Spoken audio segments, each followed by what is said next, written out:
안녕하세요. 2022년 12월 7일 손으로 묵상 함께 나누겠습니다. 오늘의 말씀 은혜를 입었다입니다. 함께 말씀 읽어보겠습니다. 그 뒤로 6달이 되었을 때에 하나님께서 천사 가브리엘을 갈릴리 지방의 나사렛 동네로 보내시어 다윗의 가문에 속한 요셉이라는 남자와 약혼한 처녀에게 가게 하셨다. 그 처녀의 이름은 마리아였다. 천사가 안으로 들어가서 마리아에게 말하였다. 기뻐하여라, 은혜를 입은 자야, 주님께서 그대와 함께 하신다. 마리아는 그 말을 듣고 몹시 놀라 도대체 그 인사말이 무슨 뜻일까 하고 궁금히 여겼다. 천사가 마리아에게 말하였다. 두려워하지 말아라 마리아야, 그대는 하나님의 은혜를 입었다. 아멘. 네, 오늘의 말씀은 이렇게 시작하죠. 그 뒤로 6달이 되었을 때에, 그 뒤로 어떤 사건 이후로 6달이 되었을 때였을까요? 네, 어제 목사님과 함께 말씀을 나누었던 사가랴가 천사를 만났던 그 사건 이후로요 6달이 지났습니다. 그때 또 천사가 나타나죠. 이번에는요 어디로 가냐면요 갈릴리 지방의 나사렛 동네로 간다고 합니다. 나사렛 동네 아주 작은 시골 마을이죠. 이곳에 대해서 요한복음에서는 나다니엘이라는 사람이 이렇게 평가합니다. 나사렛에서 무슨 선한 것이 날 수 있느냐 라고 평가할 만큼 아주 작고 보잘것없는 그런 시골 동네인 것이죠. 그런 나사렛 동네로 가브리엘이 갑니다. 그 가브리엘이 가서요 만난 사람은 요셉이라는 남자와 약혼한 처녀 마리아였습니다. 그리고 천사가 마리아에게 말하죠. 이렇게 말합니다. 기뻐하여라, 은혜를 입은 자야, 주님께서 그대와 함께 하신다. 그런데요 마리아가요 몹시 놀랍니다.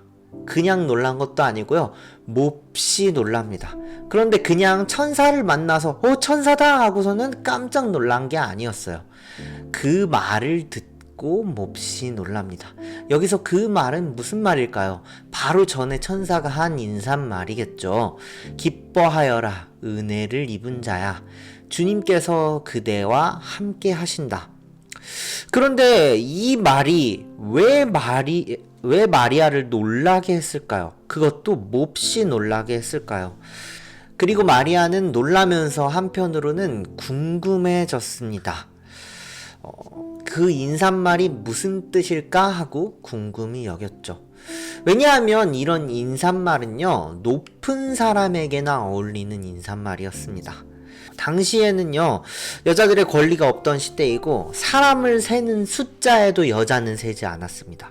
그런 시대에 나사렛 시골에 한 여자에게 나타나셔서 하나님의 은혜를 입은 자다 라고 말하는 것은 참 놀라운 일이었던 거죠.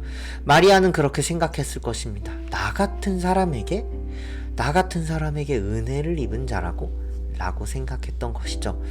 저는 처음에 은혜를 받았던 때를 기억합니다.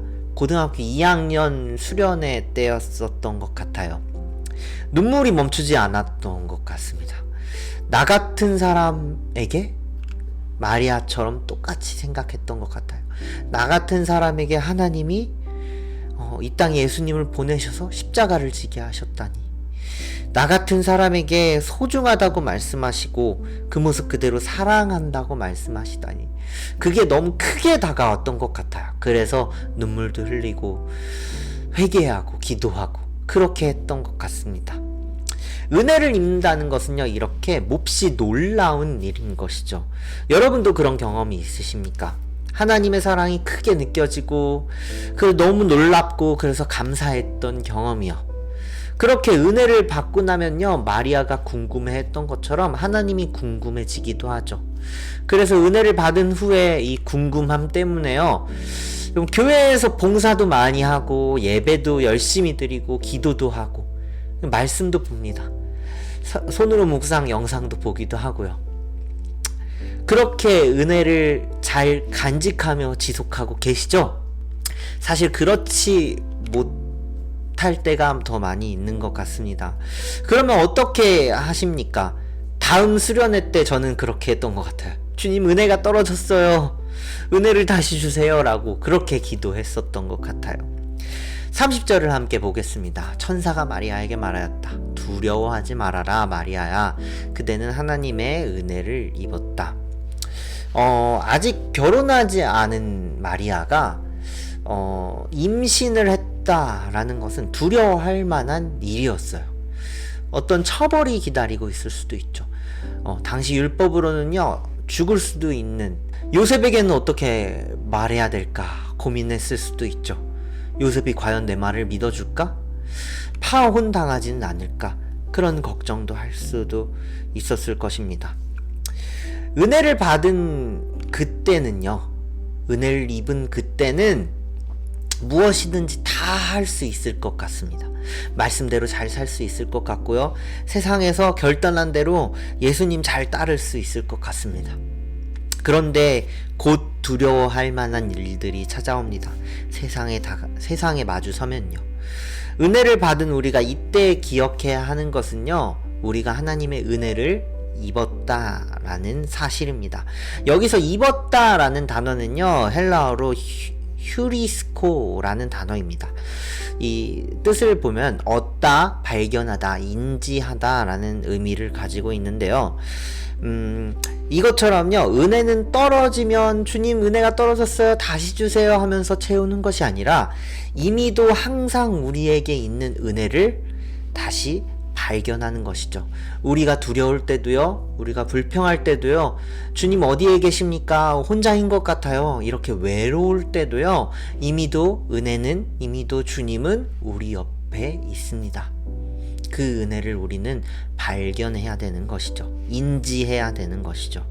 하나님은 우리에게 예수님이라는 커다란 구원의 은혜를, 그 선물을 우리에게 주셨습니다. 그분은 우리에게 항상 은혜를 주시는 분이시죠. 힘들고 어렵고 두려울 때도요, 그때에도 은혜는, 예수님은 우리 곁에 항상 함께 하십니다. 항상 그분은 우리를 도우시고 좋은 길로 이끌어 주시는 분이십니다. 그리고 기억하게 하시는 분이시죠. 기억해라, 두려워하지 말아라, 너는 하나님의 은혜를 입었다 라고 기억하도록 하시는 분이십니다. 예수님을 기다리며 보내는 강림절이요, 이 기간이 우리들에게 은혜를 얻고 발견하고 인지하는 그러한 시간이 되었으면 좋겠습니다. 어제 학교에 가니까 눈이 이렇게 펑펑 내리더라고요. 눈이 너무 많이 와서 이제 운전하는데도 불편했죠. 이렇게 조심조심 운전해서 가서 주차하려고 보니까 주차할 데도 없고, 그래서 겨우 주차를 했어요. 겨우 주차하고 막 이렇게 패딩 입고 주섬주섬 트렁크에 가서 또 우산을 꺼내서 이렇게 생각했습니다. 왜 이렇게 눈이 많이 오는 거야? 눈이 왜 이렇게 많이 와? 하고선 불평하면서 이렇게 차가 학교 정문으로 들어섰어요. 그런데 중학교 아이들이 이렇게 너무나 행복하게 눈사람을 만들고 있더라고요. 맨손으로요. 그것도 뛰어다니면서. 누군가에게는 이렇게 눈이라는 것이 행복하고 기쁜 것인데, 나는 이 눈을 불평하는 대상으로 보고 있었구나 라는 것을 좀 깨닫게 되었습니다. 그 깨달음과 함께 아이들의 모습을 보니까 이 내리는 눈이 저에게도 하나님의 은혜처럼 다가오더라고요. 예수님을 기다리는 이 강림절이 이미 내 옆에 있지만 내가 발견하지 못하는 이 은혜를 발견하며 또 감사할 수 있는 그런 강림절이 되었으면 좋겠습니다. 그런 하루가 또 되시기를 소망합니다. 함께 기도하시겠습니다. 하나님은 내 옆에 항상 계셨는데, 은혜는 내 옆에 항상 있었는데, 하나님 그 은혜를 발견하지 못했고, 오히려 두려움에, 오히려 불평에, 오히려 힘든 것에 더 하나님 시선이 가 있었던 내 모습을 발견했습니다. 하나님, 이제는 내 옆에 있는 은혜를 발견합니다. 내 옆에 있는 예수님을 발견합니다. 그래서 그 은혜에 감사하며 오늘 하루 보낼 수 있도록 주님 인도하여 주시옵소서. 하나님, 이 강림절의 시간 그렇게 우리를 위해 이 땅에 오신 예수님을 발견하고 인지하며 감사할 수 있는 그런 시간 될 수 있도록 주님 인도하여 주시옵소서. 감사합니다. 예수님의 이름으로 기도했습니다. 하늘에 계신 우리 아버지여, 이름이 거룩히 여김을 받으시오며 나라의 임하옵시며 뜻이 하늘에서 이루어진 것 같이 땅에서도 이루어지이다. 오늘날 우리에게 일용할 양식을 주옵시고 우리가 우리에게 죄 지은 자를 사하여 준 것 같이 우리의 죄를 사하여 주옵시고 우리를 시험에 들게 하지 마옵시고 다만 악에서 구하옵소서. 대개 나라와 권세와 영광이 아버지께 영원히 있사옵나이다. 아멘.